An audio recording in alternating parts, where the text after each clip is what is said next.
الرحيم رب اشرح لي صدري ويسر لي امري واحلل عقدة من لساني يفقهوا قولي يا الله.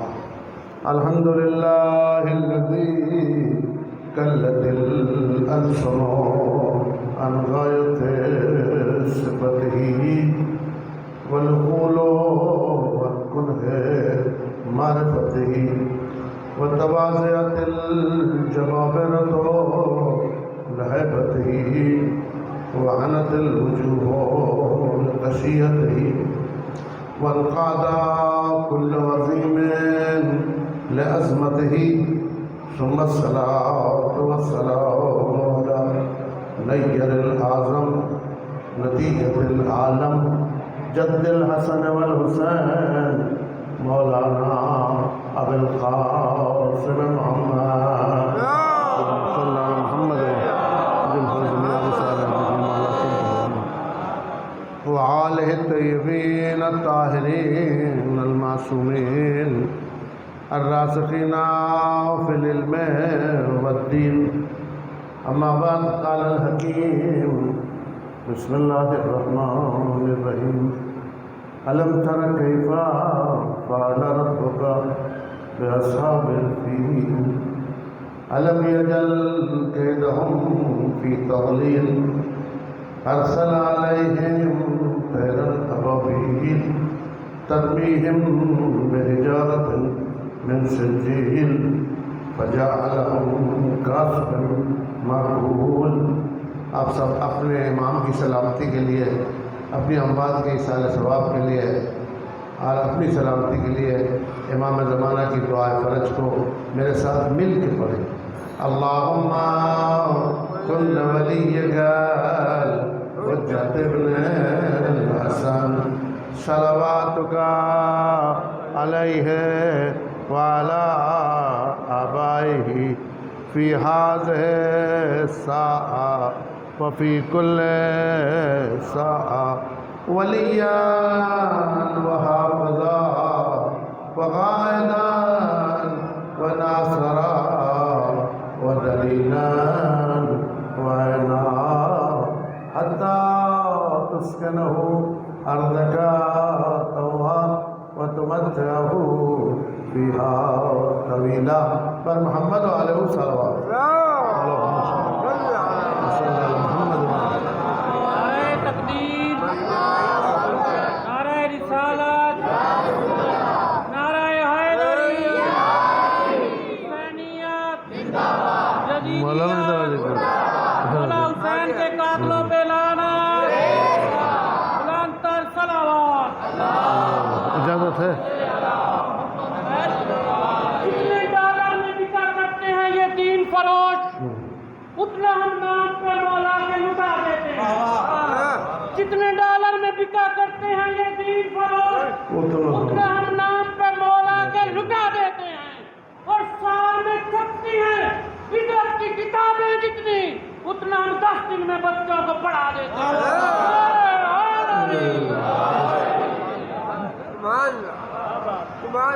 مولا حسین آپ کی حاجات کو پورا فرمائے، آپ سے بلا و مصیبت کو دور فرمائے، آپ کے رزق میں برکت عطا فرمائے، آپ کو اسی سال امام حسین کی زیارت نصیب فرمائے، آخرت میں شفاعت نصیب فرمائے، امام رضا کی زیارت نصیب فرمائے، آپ کے مریضوں کو شفا عطا فرمائے، آپ کے اسیروں کو آزاد فرمائے، 12ویں امام کو آپ سے ہم سے راضی فرمائے، بانی مجلس کی حاجات کو پورا فرمائے، ان سے بلا و مصیبت کو دور فرمائے. ہم اور آپ دنیا میں رہیں تو ولایت علی کے ساتھ، اور دنیا سے اٹھائے جائیں تو محبت حسین کے ساتھ. میرے عزیز دوستو، ہماری آپ کی یہ دوسرے دن کی گفتگو جو میں آپ کو اپنا یاد کیا ہوا سبق سنا رہا ہوں، اور آپ کی عنایات کا طالب ہوں کہ آپ مجھے علمی میدان میں اکیلا نہیں چھوڑیں گے. اگر میں پڑھنے میں آپ کی خدمت میں مولا کا ذاکر ہوں تو آپ کی بھی یہ فضیلت کم نہیں ہے کہ سننے میں آپ مولا کے ذاکر ہیں. آپ کو یہ اعزاز دیا ہے اہل بیت نے کہ اگر میں پڑھ کر داد دے رہا ہوں تو آپ سن کر سبحان اللہ کہہ رہے ہیں، تو گویا آپ بھی ذاکر ہیں اور میں بھی ذاکر ہوں۔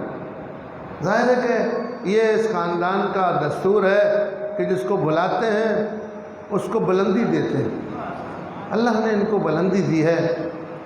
ان کا بلایا ہوا، کل کی ہماری گفتگو، ان کا بلایا ہوا کبھی رد نہیں ہوتا، ان کا رد کیا ہوا کبھی بلایا ہوا نہیں ہوتا۔ اس لیے میں اپنے اکثر دوستوں سے کہا کرتا ہوں کہ جب زیارت پہ جاؤ تو یہ مت کہنا کہ میں آیا ہوں، میں گیا ہوں۔ یہ کہو گے تو بڑی چھوٹی بات ہے، یہ کہا کرو مجھے بلایا ہے۔ بلانے والے کی قیمت اور ہے، جانے والے کی قیمت اور ہے۔ جو خود جاتا ہے وہ منزل پہ نہیں پہنچ پاتا۔ عیسیٰ علیہ السلام کو چرخ چہارم پہ رکنا پڑا، خود جا رہے تھے۔ موسیٰ کو کوہ طور پہ رکنا پڑا، خود جا رہے تھے، لیکن جس کو بلایا کہ سبحان الذی اسریٰ بعبدہ لیلا من المسجد الحرام الی المسجد الاقصی بارکنا حولہ، متبرک بنا دیا اس جگہ کو، بلندی کی طرف لے گیا، معنی بتا دیا جس کو بلاتے ہیں وہ اور ہے اور جو آتے ہیں۔ اس لیے ایک قانون بن گیا ہمارے یہاں فقہ کا، اصول کا، کہ معراج منصب نبوت نہیں ہے۔ اگر نبوت کے منصب میں معراج ہوتی تو ہر نبی کو معراج ہوتی، ہر نبی کو معراج ملتی، آدم کو بھی معراج ملتی، نوح کو بھی معراج ملتی، عیسیٰ کو بھی معراج ملتی، موسیٰ کو بھی معراج ملتی، عدالت ہو جاتی نا۔ معراج منصب کا نام نہیں ہے، معراج اللہ سے قرب کا نام ہے۔ یہی مسئلہ مجلس کا ہے۔ مجلس جو ہے وہ ہر آدمی کو نہیں مل سکتی، ہر آدمی کو نہیں مل سکتی۔ جیسے کعبہ قوسین ہر ایک کو نہیں مل سکتا، ایسے حسین کی مجلس ہر شخص کو نہیں مل سکتی۔ اس میں آتے نہیں ہیں، اس میں بلاتے ہیں۔ اللہ نے ان کے ساتھ ایک صفت ایسی رکھی ہے کہ ان سے خطا نہیں ہوتی، ان کا فعل عصمت میں ہے، ان کا مارا ہوا لعنت اللہ ہے اور ان کا چھوڑا ہوا رضی اللہ۔ ان سے کوئی بچ کے بھاگ نہیں سکتا۔ یہ کہہ دیا جائے کہ اسرائیل سے فلاں مولوی بچ کے بھاگ گیا تھا، آپ کہیں اسرائیل کا مولا علی کا کیا تعلق؟ اسرائیل ان کے گھر کا نوکر ہے۔ جب نوکر سے کوئی نہیں بچ سکتا تو مولا سے کیسے بچ سکتا؟ ان سے غلطی ہوتی نہیں۔ کل میں نے آپ کی خدمت میں یہ عرض کیا تھا، یہ معروضہ پیش کیا تھا کہ مالک اشتر جو تھا وہ گھوڑے پہ بیٹھ کے مولا کی طرف دیکھ رہا تھا، غور سے دیکھ رہا تھا۔ تو امام اسے کہتے ہیں جو زبان کی بات نہ سنے، دل کی بات سنے۔ ہم امام مانتے ہیں اس کو ہے جو دل میں سوچ رہا ہے وہی بات فوراً کہتے ہیں۔ مولا نے کہا کفرت یا مالک، مالک کفر کر رہا ہے؟ کہا مولا میں نے تو ابھی کچھ بات ہی نہیں کی، آپ کہہ رہے ہیں کفر کر رہے ہیں۔ بتایا ایک لمحے کے لیے بھی امام کے خلاف سوچنا کفر کی منزل پر ہے۔ کہا کفرت یا مالک، کہا مولا میں تو کوئی چاہا ہی نہیں۔ کہا ابھی تم دل میں خیال آیا نا تیرے کہ علی نے کم مارے، میں نے زیادہ مارے، تو مارنے میں تو اللہ ہے نا۔ سر کو جھکا کے کہا دیکھیے اگر امام اس کی اصلاح نہ کرے تو مالک خسارے میں جا رہا۔ وہ یہ سمجھ رہا تھا کہ جس کا مارا ہوا گنا جاتا ہے، مولا بتا رہے تھے مارنا نہیں گنا جاتا، شجرے سے دیکھ کے مارو، شجرے سے دیکھ کے مارو۔ کہ کفرت یا مالک، مالک تو نے کفر کیا۔ کہا مولا میں نے تو ابھی کچھ کہا ہی نہیں، کہ تیرے ابھی خیال آیا کہ علی نے کم مارے، میں نے زیادہ مارے۔ تو آپ نے اب یہ مولا نے مسئلہ بھی حل کر دیا کہ وہ کہہ رہے ہیں فتوحات فلاں نے زیادہ کیے۔ مولا کہہ رہے ہیں فتوحات کو نہیں گنو، یہ دیکھو کہ شجرے کے لحاظ سے کون کس کو مار رہا ہے۔ کہا مولا یہ تو خیال آیا مجھے کہ میں نے زیادہ مارے۔ آپ نے کہا مالک دماغ میں یہ بات بٹھا لے کہ تیرے سامنے جو آیا اسے مار دیا، میرے سامنے جو بھی کوئی آیا میں نے اس کو قیامت تک دیکھ لیا کہ اگر میرا ہوا تو چھوڑ دیا۔ آپ جو یہ کہہ رہے ہیں 12واں امام آئے گا آپ کی نسل آپ چلا رہے ہو، آپ کی نسل سے جو لوگ چل رہے ہیں وہ آپ چلا رہے ہو۔ یہ ان کو پتہ ہے کہ کس کی نسل سے امام زمان کا کوئی نہ کوئی رہبر ہوگا، کوئی نہ کوئی مددگار ہوگا، اس لیے کوئی مومن پیدا ہوگا کہ مالک تیرے سامنے جو آیا تو نے اسے مار دیا، مالک میرے سامنے جو آیا میں نے اس کے نسب کو دیکھا، حسب کو دیکھا۔ اب میں آپ کی خدمت میں اس بات کو ثابت کرنے کے لیے 2-3 پوائنٹ نقطے لا رہا ہوں۔ وہ یہ کہ مولا شجرے سے دیکھتا ہے، آپ مجلس میں آئے ہوئے ہو، آپ کا نسب دیکھ کے بلایا ہے، یہ طیب ہے، یہ طاہر ہے، یہ ہمارا ہے، یہ دل سے ہماری محبت رکھتا ہے۔ ہم کو مال کی ضرورت نہیں ہے، ہم کو افراد کی ضرورت ہے جو اچھے ہوں۔ مولا کائنات نے اقتدار سنبھالتے ہوئے ظاہری کوفے کا اور حبیب نجار جو یمن کا تھا، کیونکہ یمن کے جو لوگ شیعہ ہوئے تھے وہ مولا کے توسط سے ہوئے تھے، پیغمبر نے مولا کو بھیجا تھا اپنے زمانے میں تبلیغ پہ، تو ہزاروں یمنی شیعہ ہو گئے تھے، مسلمان ہو گئے تھے۔ جب مولا نے کوفے میں اقتدار سنبھالا تو حبیب نجار جو وہاں کا گورنر تھا اسے خط لکھا کہ تم میری مدد کے لیے آدمی بھیجو، اچھے آدمی کوفے میں کنٹرول کرنے کے لیے۔ حبیب نجار نے 14 یا 11 آدمی کا ایک وفد بنا کر اور کہا کہ مولا لوگ آپ کی یمن میں بیعت کرنا چاہتے ہیں، تو آپ نے فرمایا سب کو آنے کی ضرورت نہیں ہے، کچھ نمائندے چن لو، وہ آ جائیں، ہم ان کی بیعت قبول کر لیں گے۔ آپ کے ہم یہی ہوتا ہے، کبھی کبھی ایسا ہوتا ہے نا کہ فلاں چلے گئے ہم رہ گئے، بابا وہ آپ کا نمائندہ بن کے گیا ہے، کربلا جو بلایا ہے آپ کا نمائندہ بن کے گیا ہے، کہا کہ کچھ کو بھیج دو۔ اس میں حبیب نجار نے جو 14 آدمی بھیجے اس میں سے ایک ابن ملجم مرادی بھی تھا۔ ابن ملجم مرادی یمن کا رہنے والا تھا۔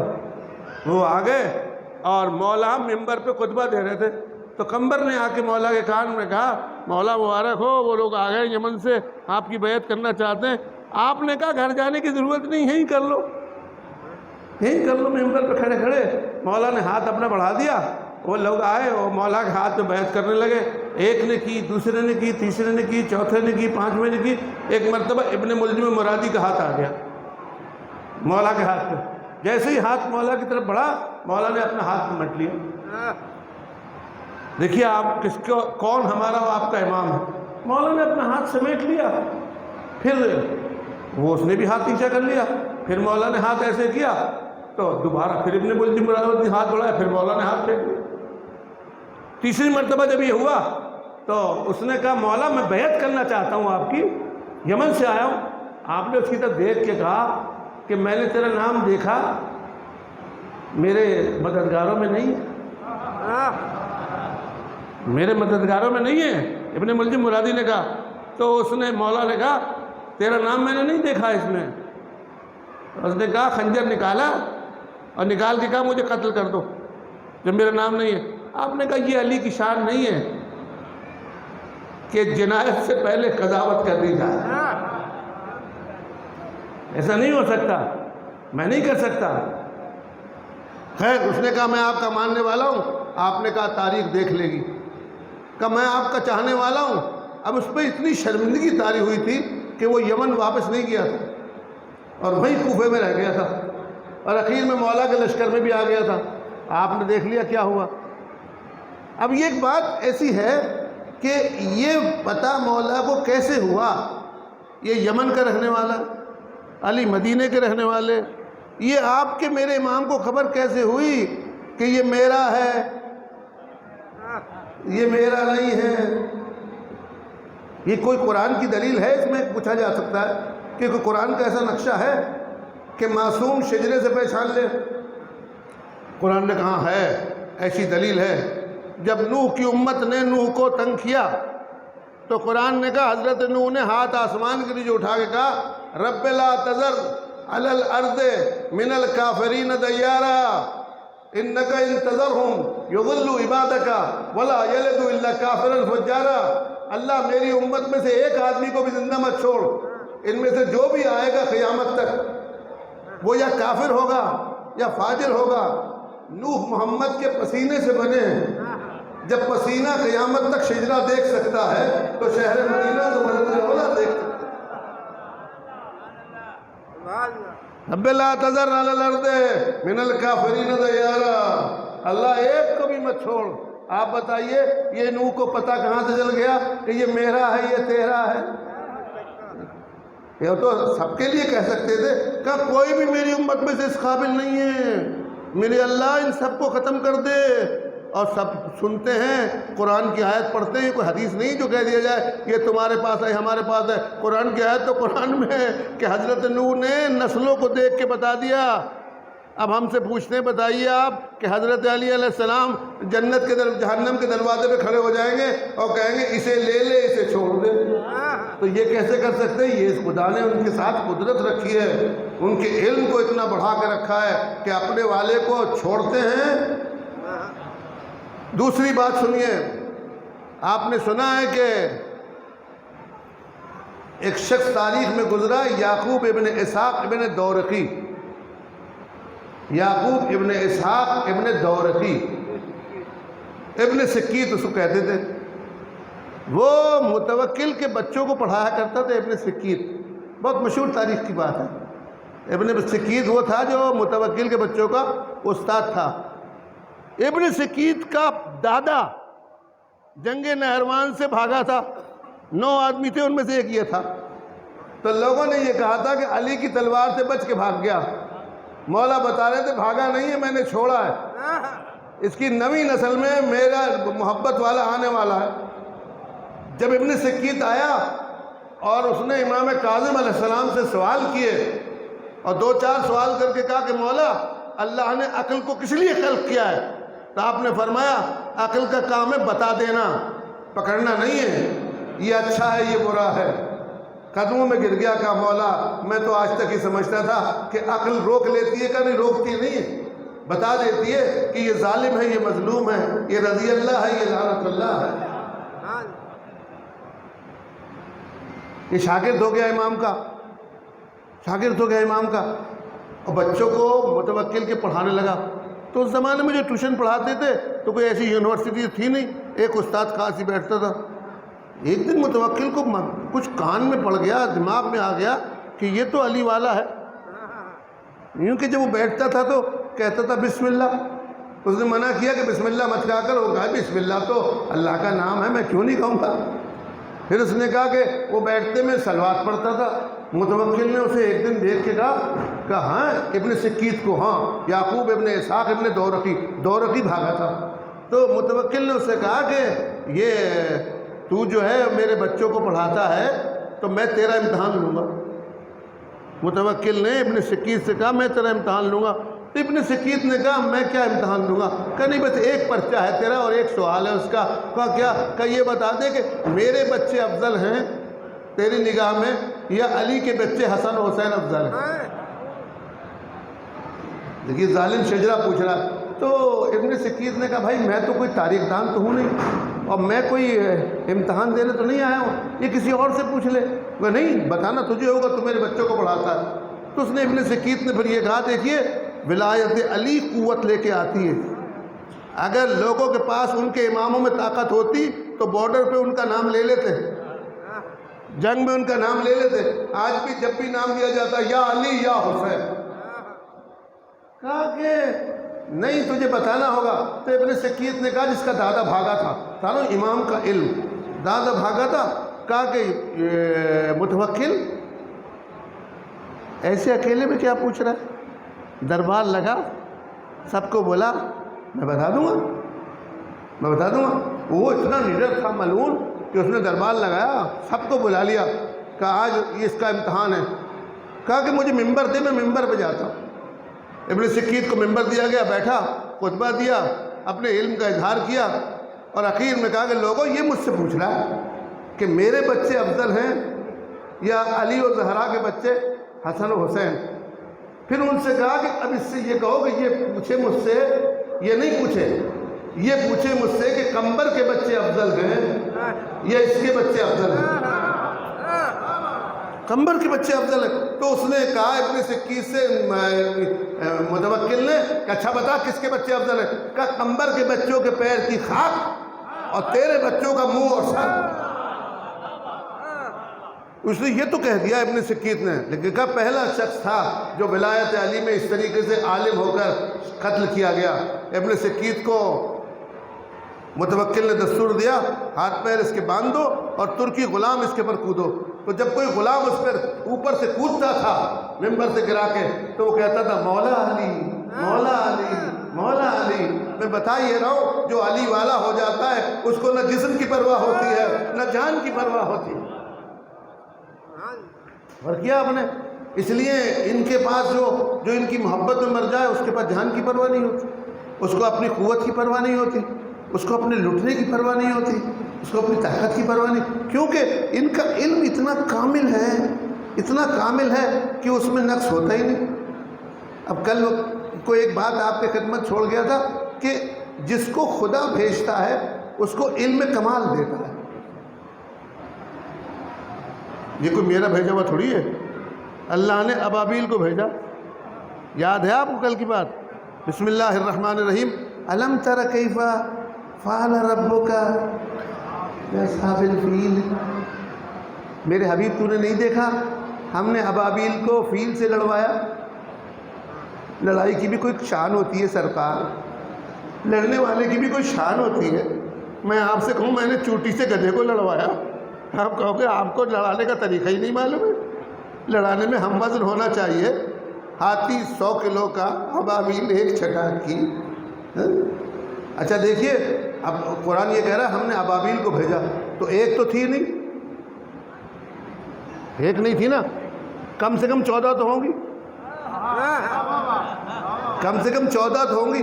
اگر پرندے 14 بھی ہو جائیں تو ان سے خطا نہیں ہوتی، اس لیے کہا اولنا محمد اوسطنا محمد آخرنا محمد کلنا محمد، ہمارے سب کے سب محمد ہیں۔ آپ کہیں کیسے؟ جب پرندے سے آسمان پر خطا نہیں ہوتی تو آل محمد سے خطا کیسے ہو سکتی ہے؟ پرندے کے بارے میں کوئی کہہ سکتا ہے کہ ابابیل نے ابابیل کی زبان چوسی ہے؟ نہیں نا، لیکن ان کے بارے میں تو یہ ہے کہ جب علی دنیا میں آئے تو پیغمبر نے اپنی زبان دے دی، اور جب حسین آئے تو پیغمبر نے اپنی زبان، جو نبوت کا لعاب دہن پی لے، اور پیغمبر کے اور ابابیل کے بارے میں کسی نے نہیں لکھا ہے کہ اس سے خطا ہو ہی نہیں سکتی۔ پرندوں سے تو خطا ہو سکتی ہے، لیکن ان کے بارے میں لکھا ہے ما ينطق عن الهوى ان هو الا وحی یوحی، ان سے خطا ہو ہی نہیں سکتی، ان کا ہر فعل وحی کا ہوتا ہے۔ اب وہ عقل کا اندھا ہے جو کہہ رہا ہے پیغمبر سے خطا ہو گئی تھی۔ ارے جب پرندہ آسمان پہ ہو اس سے خطا نہیں ہوتی تو محمد زمین پہ ہو کر کیسے خطا کر سکتا ہے؟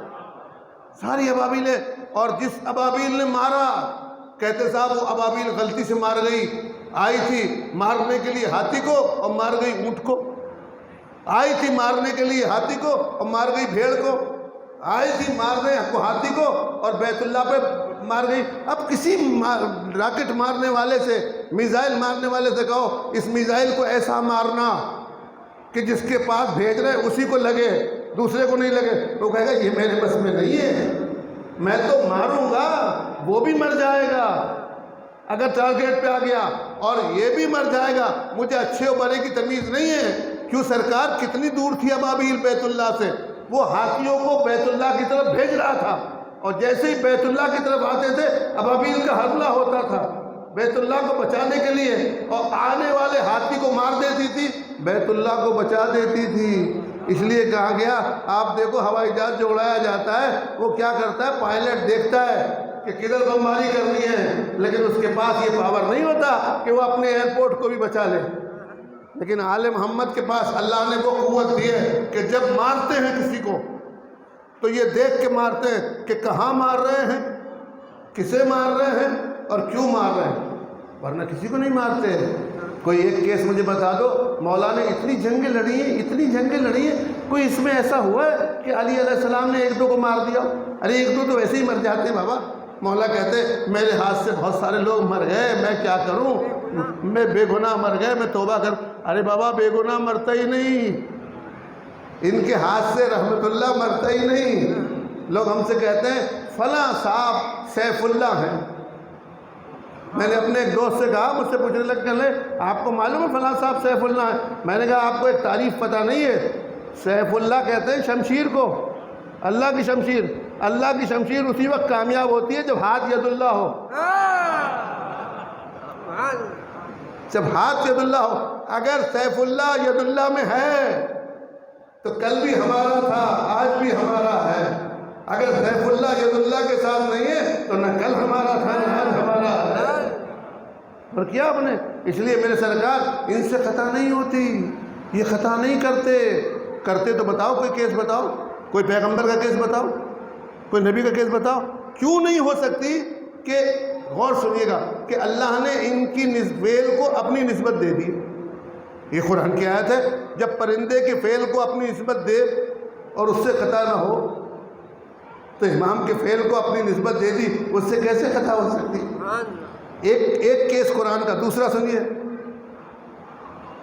یہ تو ابابیل تھی جو بغیر شمشیر کے لڑ رہی تھی، کوئی تلوار ہی نہیں تھی ان کے پاس۔ ایک اور بھی ہے قرآن میں، یا بیت اللہ ہے یا ناقۃ اللہ ہے۔ ناقۃ اللہ ہے نہیں ہے؟ قرآن میں ہے ناقۃ اللہ؟ سورہ والشمس میں ناقۃ اللہ ہے، اس وقت کیا ناقۃ اللہ کا معنی کیا؟ اللہ کا اونٹ، اللہ کا ناقہ۔ اچھا اس وقت میں ہوگا نا، اب اونٹ کا کیا ذکر ہے؟ اب گائے کا ناقہ، آج بھی وہی ہے اللہ کا ناقہ۔ وہ کہاں ہے اللہ کا ناقہ؟ اللہ کا اونٹ۔ تو اللہ اسے بیٹھتا ہے کیا؟ نہیں بیٹھتا نا، اللہ نے اسے اپنی نسبت دے دی ہے۔ مانا اللہ جب پرندے اور حیوان کو نسبت دے دے تو اس کا ہو جائے، اگر کسی کے ہاتھوں کو نسبت دے دے، کسی کے ہاتھ زبان کو نسبت دے دے تو وہ کیوں اللہ کی طرف سے نہیں ہوگا؟ ناقۃ اللہ، اللہ کا ناقہ، اللہ کا اونٹ۔ اللہ کبھی سوار بھی نہیں ہوا، اللہ کبھی سوار بھی نہیں ہوا، پھر کیسے اللہ کا ناقہ ہو گیا؟ پھر کیوں کہا گیا اونٹ اللہ کا ناقہ ہے؟ اچھا آپ سنیے، ہم سے لوگ کہتے ہیں، ایک بات بتا رہا ہوں آپ کو، سنیے گا، میں کیا آپ کو معروضات سنا رہا ہوں۔ وہ یہ کہ مجھ سے ایک صاحب کہنے لگے کہ شیعوں میں ایک عیب یہ ہے کہ وہ ایک کوثر سے پوری امت کو پلوانا چاہتے ہیں۔ بولا 2-3 کوثر ہوتے تو بات ہوتی، ایک کوثر سے پوری خلقت کیسے پی لے گی؟ حوض کوثر پئیں گے نہیں پئیں گے آپ؟ ہے نا، پئیں گے نا، ساقی کوثر پلائے گا نا انشاءاللہ۔ تو کہنے لیں ایک آدمی اتنے سارے لوگوں کو کیسے پلا دے گا؟ میں نے کہا بھائی قرآن میں لکھا ہے، قرآن میں لکھا کہ پلا سکتا ہے۔ کہنے کیسے پلا سکتا ہے؟ میں نے کہا آپ بتاؤ، جو ناقہ پیدا ہوا ہے وہ اپنی ماں سے پیدا نہیں ہوا ہے، پہاڑ میں سے نکلا ہے۔ تو کیا پہاڑ میں پہلے سے اونٹنی موجود تھی کیا؟ بند پہاڑ میں سے تو اونٹنی کو پہاڑ میں بند کر کے تو دیکھو، بغیر آکسیجن کے مر جائے گی؟ مر جائے گی نہیں مر جائے گی؟ اللہ بتا رہا ہے جو میرا ہوتا ہے اسے آکسیجن کی ضرورت نہیں ہوتی۔ قاب قوسین پہ جائے تو بھی زندہ رہتا ہے، دریا میں جائے تو بھی زندہ رہتا ہے۔ پہاڑ کے اندر سے صالح کی امت نے آگے کہا چاہتے ہو ہم تم پہ ایمان لے آئے؟ ہاں لے آؤ۔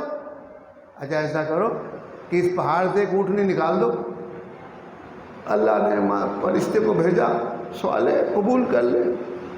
کبھی ایسا کیس ہوا نہیں تھا، صالح قبول کر لے کوئی بات نہیں، کہ نکال دوں گا۔ پھر کیا ایمان لے آؤ؟ کہاں لے آئیں گے؟ ایمان لے آئیں گے؟ صالح نے اشارہ کیا، اللہ کی تو دعا کی، پہاڑ پھٹا اور بڑی اونٹنی نکل آئی۔ اب سب کھسیانے ہو گئے کہ یہ تو ہو گیا۔ صالح نے کہا خبردار، یہ تمہاری اونٹنی نہیں ہے، یہ ناقۃ اللہ ہے، کبھی اللہ بیٹھا بھی نہیں۔ ارے اس کی بات کر رہے ہو جو دیوار شک ہو کے اور کعبے میں آئے اور عین اللہ کہلائے اور تم اس پہ شک کر رہے ہو؟ کبھی بیٹھا بھی نہیں اللہ کہ خبردار اس پہ تم نہیں بیٹھنا، یہ اللہ کی اونٹنی ہے۔ اچھا، تو سب نے کہا یہ تو معاملہ ہو گیا۔ کہا اچھا سرکار ایک اور بڑھا لیں اس میں۔ صالح نے کہا وہ کیا؟ کہنے لگے یہ ایک بچہ بھی دے۔ اب دیکھو بچہ دینے کے لیے کم سے کم اونٹنی کو 9 مہینے چاہیے، اور ایک نر بھی چاہیے، ایک نر بھی چاہیے۔ تو ایک نر بھی ہو جبھی تو نر مادہ ہو کے بچہ ہوگا۔ صالح نے یہ کہا ہی نہیں۔ صالح اونٹنی کے پیٹ سے دعا کر کے ایک بچہ بنا سکتا ہے، اور اسی وقت ولادت ہو سکتی ہے. ہر ایک آدمی کہہ رہا ہے صالح اللہ کا نبی تھا نا, اس میں طاقت تھی, اللہ نے اس کو طاقت دی تھی کہ اونٹنی سے بچہ پیدا کرا دے, اور میں کہتا ہوں میرا مولا حسین دے سکتا ہے. بتائیے, تو کہہ رہے ہیں یہ شرک ہے. ارے تو صالح کے معاملے میں کیوں شرک کر رہے ہیں؟ قرآن نے کس کے لیے لکھا ہے؟ یہ کس کے لیے لکھا ہے؟ کس قوم کے لیے لکھا ہے؟ کہا صالح اجازت کرو. صالح نے اشارہ کیا, وہ اونٹنی حاملہ ہو گئی. کہتے ایک اونٹ لاؤ, اونٹنی حاملہ ہو گئی. کہا اس کے بچہ بھی ہو؟ وہ دیکھا تو 5 منٹ میں بچہ بھی ہو گیا. دیکھیے یہ نبی کی طاقت ہے کہ جس کی زبان لسان اللہ ہو وہ ارادوں پہ کام کرتا ہے. تو اہل بیت کے ساتھ کیا ہے؟ کہا کہ اس کو اشارہ کرو, یہ بچہ دے. بچہ دیا. اب کہا خبردار اس کے قریب نہیں جانا, یہ ناقۃ اللہ ہے اور یہ اس کا بچہ ہے. کہا تو یہ ہے کیوں؟ کہا یہ تیسری شک یہ لگائی ان امت والوں نے کہ یہ دودھ بھی دے, دودھ بھی دے. تو اچھا دے گی جاؤ. کہ اتنا دے کہ ہم سب پی لیں. قرآن نے کہا, ساری کتابوں نے سیاہ ستہ نے لکھا ہے کہ صالح نے کہا یہ بھی قبول ہے. اونٹنی نے اتنا دودھ دے رہی تھی کہ ساری صالح کی امت ڈبہ لیے کھڑی تھی, برابر ڈبہ لیے کھڑی تھی اور دودھ پی رہے تھے. اچھا بتائیے اگر کسی کو نقصان پہنچانا ہو تو زیادہ پی جائے گا؟ کتنا پیا ہوگا؟ لگایا پیا, لگایا پیا, دن بھر. کوئی مشین تھی کیا؟ سے قرآن کیا ہے؟ یہ قرآن کی صورتیں ہیں کہ میں کوئی حدیث پیش نہیں کر رہا ہوں. صحیح وہ لگایا پیا, لگایا پیا, لگایا پیا. اور وہ اونٹ کی دودھ کا بند ہی نہیں ہوتا. کتنا دودھ دیتا ہے اونٹ؟ یہ کیسی اونٹنی تھی کہ جو سب کو پلا رہی ہے اور بند نہیں ہوتا؟ کہا صاحب یہ ناقۃ اللہ ہے, اس سے جو دودھ نکل رہا ہے وہ اس لیے زیادہ ہے کہ یہ اللہ سے نسبت کھا گیا ہے. اب سمجھ لو, جب ایک اونٹ سے سب مولویوں کو پلوا سکتا ہے تو ید اللہ سے حوض کوثر بھی پلوا سکتا ہے.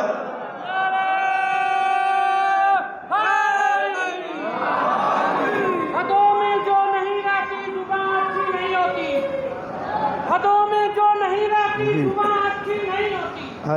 بیان کچھ بھی ہو, تاثیر بیان اچھی نہیں ہوتی. ابو طالب کے بچے سے جو بچہ بغض رکھتا ہو, نبی کہتے ہیں اس بچے کی ماں اچھی نہیں ہے.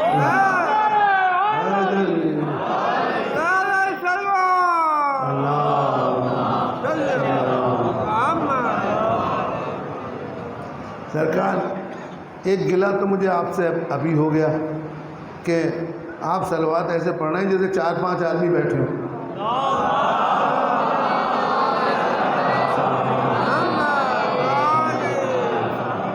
معاف کیجیے گا, صلوات رکھی اس لیے کہ تکبر کو توڑتی ہے,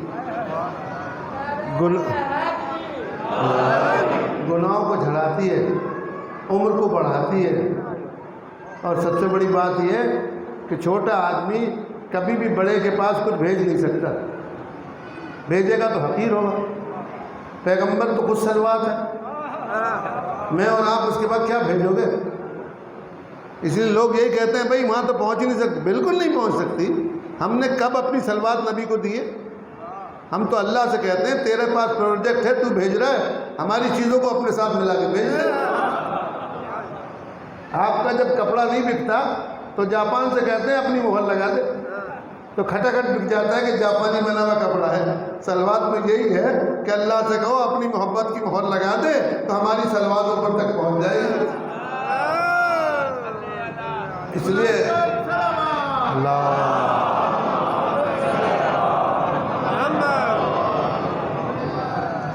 اور کیا آپ نے تو کہا کہ سب کو دودھ پلائے. ساری کتابوں نے سیاہ ستر لکھا ہے کہ اونٹنی حیوان ہو کر, تو کوئی اس کے اندر اللہ نے خاص مشین لگائی تھی کیا؟ کوئی بتائے تو صحیح کہ کوئی مشین لگائی تھی, کوئی پروجیکٹ تھا. ابھی تو بن کے آئی ہے, کوئی 6 مہینے پرانی بات تھوڑی ہے. ابھی پہاڑ سے نکل کے آئی ہے, اتنا دودھ دے رہی ہے کہ امتی سارے پی رہے ہیں. اور ہر ایک یہ کہہ رہا ہے یہ اللہ کی قدرت ہے, ناقۃ اللہ کے اللہ نے ساتھ میں ایسا ہی رکھا ہے کہ وہ جب چاہے جسے چاہے ایسی قدرت دے سکتا ہے کہ لوگ کھا کے پیٹ بھر بھی جائے اور وہ خالی نہ ہو. یہی ہم کہتے ہیں اللہ نے اہل بیت کو یہ کمال دیا ہے، دنیا کو کھلاتے رہیں پھر بھی فقیر نہ ہو، پھر بھی فقیر نہ ہو، پھر بھی اللہ کہ آ جاؤ۔ اور ناقۃ اللہ کو دیکھا، سب کو دودھ پلا رہا، ایک اونٹنی پر سب کو ایمان ہے، مانا اونٹ والے اونٹ کو مانتے ہیں، علی والے حیوان پہ تو ایمان ہے، مولا پہ ایمان نہیں۔ سبحان اللہ، سبحان اللہ، کیا کہیں میں سرکار۔ ہمارے پاس کوئی چیز ایسی ضعیف نہیں ہے، ہم تو قرآن کی بات کر رہے ہیں۔ بتاؤ قرآن میں ناقۃ اللہ ہے نہیں؟ بتاؤ صالح نے اونٹنی بنائی نہیں بنائی؟ بتاؤ صالح کو اتنا پاور کیسے ہو گیا کہ پتھر سے گوشت بنا دے؟ پتھر سے گوشت بنایا ہے۔ آپ یہ بھی نہیں کہہ سکتے پہلے سے تھی۔ اب نبی کے بارے میں سنو، مانا اللہ جس کو قدرت دیتا ہے اس کے پاس آکسیجن کا سوال نہیں ہوتا۔ یہی مسئلہ ہے امت کے پاس کہ جھگڑا کر رہے ہیں کہ پیغمبر معراج پہ روحانی گئے تھے، کہ وہاں تو آکسیجن تھا ہی نہیں، وہاں کیسے چلے گئے تھے؟ پہلے تم نے صالح کی اونٹنی کو نہیں دیکھا بغیر آکسیجن کے؟ اچھا اور سنیے، دیکھیے میں 12ویں کی بات کر رہا ہوں، کہا اللہ اکبر، ان کان من المسبحین للبث فی بطنہ الی یوم یبعثون۔ اگر وہ ہماری تسبیح گزار نہیں ہوتا تو ہم اسے قیامت تک ماہی کے شکم، ماہی کہتے ہیں مچھی کہتے ہیں آپ لوگ، کیا کہتے ہیں؟ مچھلی کہتے ہیں نا، ہم قیامت تک اسے مچھلی کے پیٹ میں رکھتے۔ کس کو؟ یونس کو۔ کتابوں نے لکھا ہے سیاستہ میں کہ 17 دن رہے۔ اب میں کہہ رہا 17 دن نہیں، 7 دن کی بات کر، 7 دن نہیں 1 دن کی بات کر۔ ماہی کو دریا میں رکھا اور یونس کو اس کے پیٹ میں بند کر دیا، تو کوئی پیٹ میں صوفہ سیٹ لگا ہوا تھا؟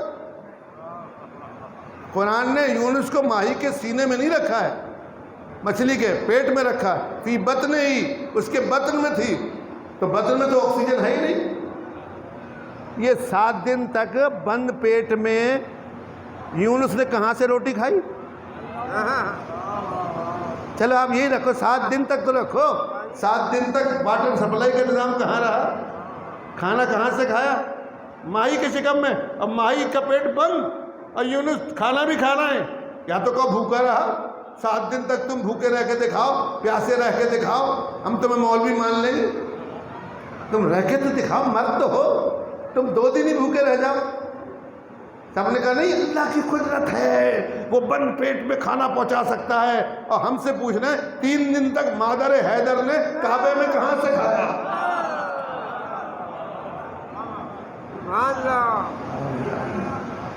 ہائے ہائے ہائے، یونس سے کوئی نہیں پوچھ رہا کہ تم نے کہاں سے کھانا کھایا جی؟ آپ ہی گئے باہر نکل کے، کسی مولوی نے نہیں پوچھا کہ سرکار آپ تو وہاں گئے تھے، پانی کا نظام کیا تھا؟ یا تو بھئی یہ کہو کہ انبیاء 7 دن تک بھی نہیں پی سکتے؟ نہیں، پانی بھی پلایا، کھانا بھی کھلایا، کھلایا نہیں کھلایا؟ تو یونس مہمان تھا نا اللہ کا، جو جس کا مہمان ہوتا ہے اسے کھلاتا ہے۔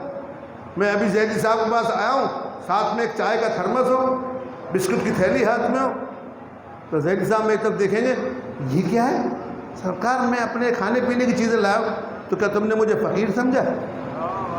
میری توہین کرنا چاہتے تھے لوگوں کے سامنے کہ اپنے کھانے پینے کا سامان ساتھ لائے ہو؟ مانا جس کے گھر مہمان ہوتے ہیں کھانے پلانے کی ذمہ داری اس کی ہوتی ہے۔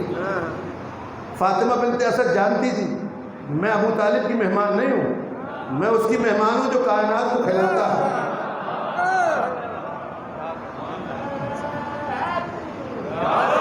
میں اس کی مہمان ہوں جو کائنات کو کھلاتا ہے۔ اس لیے ہمارے یہاں فقہی مسئلہ ہے کہ اگر روٹی رکھی ہو، میں مولوی چونکہ ایک فقہی مسئلہ ہی مولانا بیٹھا، اور ماں بھی کھڑی ہو اور بیوی بھی ہو، تو پہلے بیگم کو کھلا دے۔ سمجھ نا کیوں؟ چونکہ بیوی کا نفقہ واجب ہے، ماں کا نفقہ واجب نہیں ہے، بیوی کا نفقہ واجب ہے۔ تو ابو طالب پر فاطمہ بنت اسد کا نفقہ واجب تھا، اور 3 بیٹے ابو طالب کے گھر ہی ہوئے تھے، تو ابو طالب نے کھلایا تھا، ابو طالب نے پلایا تھا۔ لیکن جب اللہ کے گھر میں گئی تو ابو طالب کو کوئی خیال نہیں ہوا، 3 دن تک وہیں رہی، ایک ٹپن میں کھانا بھر کے چلے جاتے کہ کیا ہوگا، پانی لے جاتے، صحیح کہا آپ نے، پانی لے جاتے، کھانا ہی لے جاتے، کچھ تو لے جاتے۔ تو ابو طالب نے کہا یہ تو بڑی بری بات ہوگی کہ میں اس کے گھر کھانا لے جاؤں جو کائنات کو کھلا رہا، کائنات کو کھلا رہا۔ اس نے یونس کو کھلایا۔ اب سنیے، اب کہنے صاحب بند کعبے میں کھانا کہاں سے آ گیا، بند ماہی کے مچھلی کے شکم میں پانی کھانا کہاں سے آ گیا؟ اور خدا نے کہا اگر وہ ہماری تسبیح نہیں کرتا یونس تو ہم اسے قیامت تک ماہی کے شکم میں غائب رکھتے، زندہ رکھتے۔ یہ مولویوں کو چیلنج ہے کہ اگر ایک نبی کو غائب کرنا چاہیں تو کوئی مولوی اس تک نہیں پہنچ سکتا۔ جب یونس کو قیامت تک زندہ رکھتا تو پانی کو بھی رکھتا، کیونکہ مچھلی خشکی میں چل نہیں سکتی، اور جب پانی رہتا تو زمین بھی رہتی، اور جب زمین رہتی تو آفتاب بھی رہتا، اور جب آفتاب رہتا تو مہتاب بھی رہتا، اور جب مہتاب رہتا تو ہوا بھی رہتی۔ ایک یونس سے خاطر جو محمد کے پسینے سے بنا ہو، ایک یونس سے خاطر جو نبی کے پسینے سے بنا ہو، کائنات کو باقی رکھتے۔ میں نے کہا میرا 12واں ایسا ہے کہ لولا الحجت لساقت الارض علی اہلہا، اگر 12واں نہ ہو تو زمین ختم ہو جائے گی۔ کہنے لگے یہ شرک ہو رہا ہے۔ او یونس پسینے سے بنا ہو تو کائنات کو باقی رکھے جو شہر مدینہ ہو۔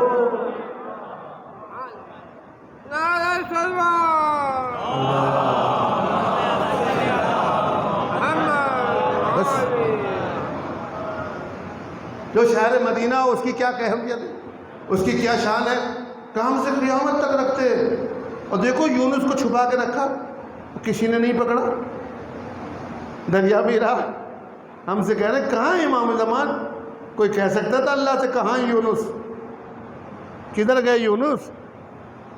جو حیوان کے شکم میں چھپا دے اسے کوئی نہیں پکڑ سکتا۔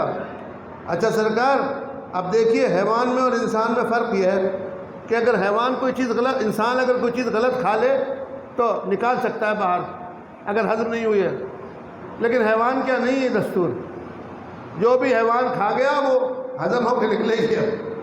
اس نے یونس کو اپنے شکم میں لیا تھا شاک ماہی نے، تو وہ ہضم کیوں نہیں کر لیا؟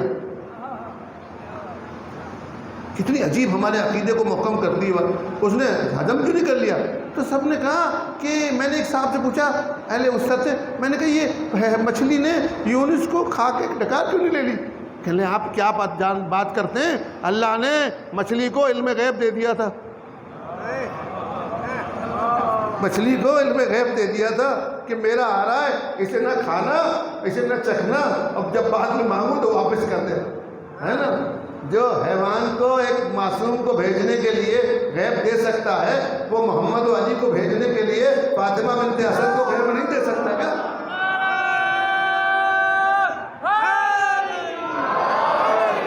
محمد کے کرانے سے وفاداری ضروری ہے، ہائے ہائے اگر جنت میں جانا ہے تو وفاداری ضروری ہے۔ سبحان اللہ، محمد کے کرانے سے وفاداری ضروری ہے۔ اگر جنت میں جانا ہے تو آزاداری ضروری ہے۔ فقط کعبے کے چکر کاٹنے سے حج نہیں ہوتا، وہاں بھی 3 شیطانوں پہ سنگداری ضروری ہے۔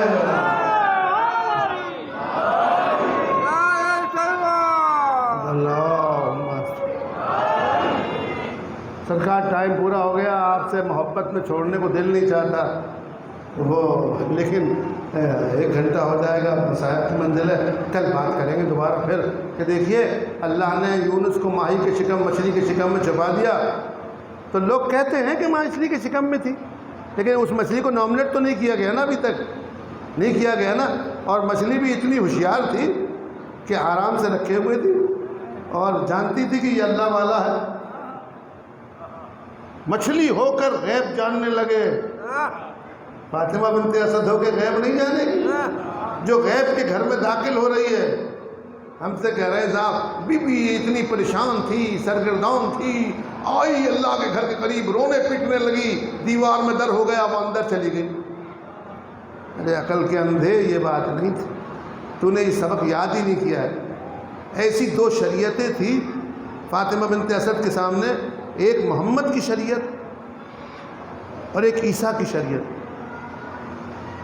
عیسیٰ کی شریعت یہ تھی کہ اس کی ماں کو اپنے گھر سے نکالا تھا، اور محمد کی شریعت میں یہ تھا کہ میرے گھر میں اندر آ جاؤ.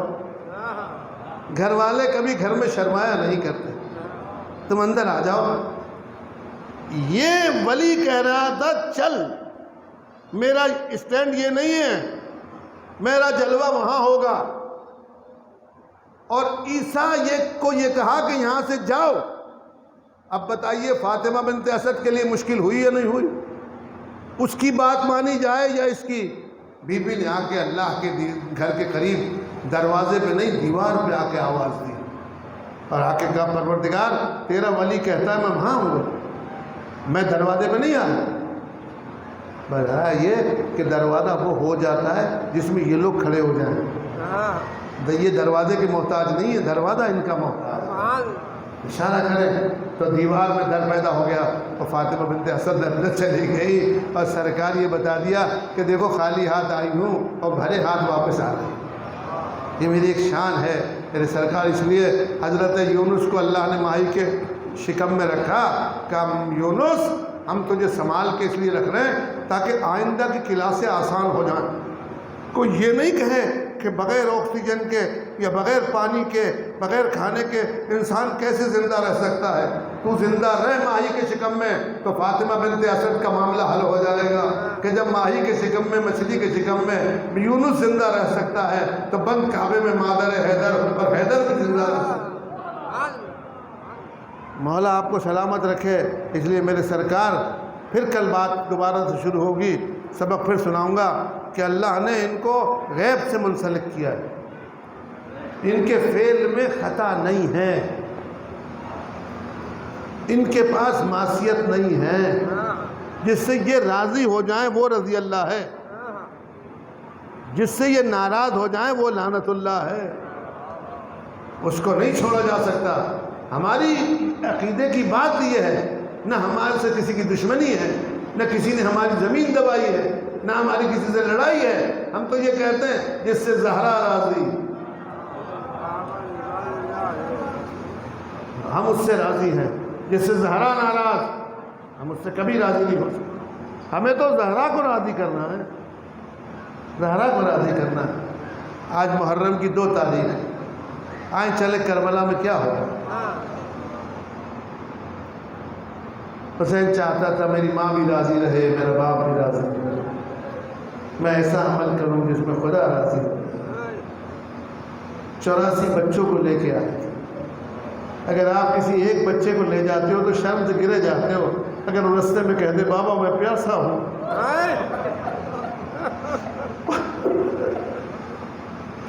آج جمعے کا دن ہے، یا امام زمان تیری سواری میرا سلام، مولا میرا سلام آپ پر ہو، میں آپ کے جد کی مجلس پڑھنے آیا ہوں. میں جب تم سے چلتا ہوں تو خدا کو گواہ کر کہتا ہوں، معصوموں کہہ کے جاتا ہوں بی بی میں تیری نیابت میں جا رہا ہوں اور جہاں بھی جاؤں گا تیرے جد کا ذکر کروں گا. میرے عزیز دوستوں، قافلہ رواں دواں تھا کہ ایک مرتبہ زینب نے اونٹ سے حسین کو نہیں پایا. بہن تھی بڑی نگران ہوئی. عباس، بہن اکبر، بابا کہاں گئے؟ عباس، حسین بھائی کہاں گیا؟ گھوڑے کو دوڑایا کہ بی بی نہیں معلوم، نہیں معلوم. اب ایک ہلچل مل گئی کہ کاروان چل رہا ہے منزل نگینہ پہ اور مکے سے نکل چکا ہے. حسین کہاں گئے؟ زینب کو اس طرح پڑھنے لگا، آسمان کی طرف ہاتھ اٹھا کہا اور میرے پروردگار میرے یوسف کو لوٹا دے، میرے یوسف کو لوٹا دے. ابھی شہزادی کے لب رکے نہیں تھے کہ نیچے سے آواز آئی، السلام علیکم یا بنت رسول اللہ. زینب میرا تجھ پہ سلام ہو. ہماری سے پردے کو ہٹا کے کہا حسین کہاں چلے گئے تھے؟ کہ بہن زینب میں نے دیکھا کہ میرے بابا کی قبر یہاں سے قریب ہے اور مجھے معلوم تھا اس کے بعد مجھے آنا نصیب نہیں ہوگا، اس لیے میں اعجاز امامت سے اپنے بابا کی قبر کی زیارت میں گیا تھا. تیرا بھی سلام کر کے آیا ہوں، اپنے بابا کی قبر کی زیارت کر کے آیا ہوں. میرے عزیز دوستو، آج کی دوسری محرم تھی کہ یہ کاروان کربلا میں پہنچ گیا، کربلا میں پہنچ گیا۔ آپ سنتے چلے آئے ہیں کہ امام حسین نے 7 گھوڑے بدلے۔ کیوں بدلے؟ کہ زینب کہہ رہی تھی میرے بھائی کہیں اور چلے چلو، اس میدان میں مجھے اپنے ماں کے رونے کی آواز آ رہی ہے۔ پھر گھوڑا بدلتے تھے، پھر اتر جاتے تھے، سہوان نہیں بڑھتا تھا۔ آخر میں یہ ہوا کہ بلاؤ، لوگوں کو بلایا کہ اس کا کیا نام ہے؟ کہ مولا اسے غازریہ کہتے ہیں۔ کہ اور کیا نام ہے؟ کہ مولا اسے نینوا کہتے ہیں۔ ایک نے آگا مولا جلدی چلے جائیے یہاں سے، جو بھی نبی آیا یہاں پر روتا ہوا نظر آیا ہے وہ گھر جاتا ہے۔ کہ کیوں؟ کہ اس کا نام کرب و بلا ہے، یہاں پر کرب بھی ہے بلا بھی ہے۔ حسین نے زینب سے کہا اونٹ سے اتر جاؤ، میرا اکبر یہی شہید ہوگا، میرا قاسم یہی شہید ہوگا، میری سکینہ کے گوشوارے یہی ٹوٹے جائیں گے، میرے خیموں میں آگ یہی لگے گی۔ میرا سلام ہو ان قافلے والوں پر۔ کاروان اتار دیا گیا۔ میرے عزیز دوستوں، میں آپ کو یہ بات بتانا چاہتا ہوں کہ لشکر کا جو کمانڈر ان چیف ہوتا ہے نا، اس کو پانی کی فکر زیادہ ہوتی ہے کہ سب کو پانی ملتا رہے۔ عباس کو بلا کے کہا حسین نے خیمے لگاؤ، خیمے لگاؤ۔ کہا مولا کہاں خیمے لگاؤں؟ کہا تم بتاؤ۔ کہا مولا دریا کے کنارے لگا لو، آپ کے بچے زیادہ ہیں، 84 بچے ہیں، ان کو پانی خود بھی مل جائے گا۔ نہر فرات پر حسین نے زمین کو خرید کے اکبر کے نام کر کے اور وہاں پر خیمے لگانے کا حکم دے دیا۔ جلدی جلدی عباس نے سارے خیمے لگا دیے، لیکن لکھا ہے ام رباب کا خیمہ سب سے نزدیک لگایا تھا تاکہ بچے کی پیاس کو بجھا سکے۔ ابھی یہ بات ہو رہی تھی، کچھ دن گزرے تھے کہ ایک مرتبہ ملونوں کا قافلہ آیا اور اس نے گھیر لیا۔ کہا خیموں کو ہٹاؤ، خیموں کو ہٹاؤ۔ کہا کیوں؟ کہ ہمارے خیمے لگیں گے۔ تو امام حسین نے کہا یہ زمین تو ہم نے خریدی ہے، یہ زمین تو اکبر کے نام ہے۔ کہا نہیں، کچھ بھی نہیں ہو سکتا، تم خیموں کو ہٹاؤ۔ عباس آگے آئے اور ایک لکیر کھینچی کہ اگر تمہاری ماں نے دودھ پلایا ہے تو اس سے آگے بڑھ کے دکھاؤ میں علی کا بیٹا عباس ہوں۔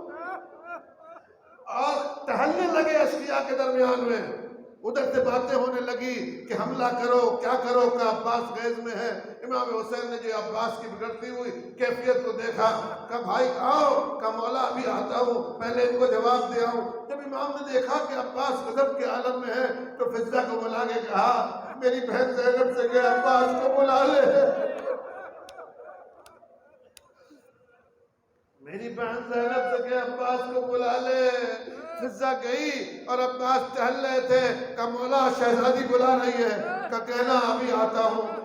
کہا پھر نہیں آئے۔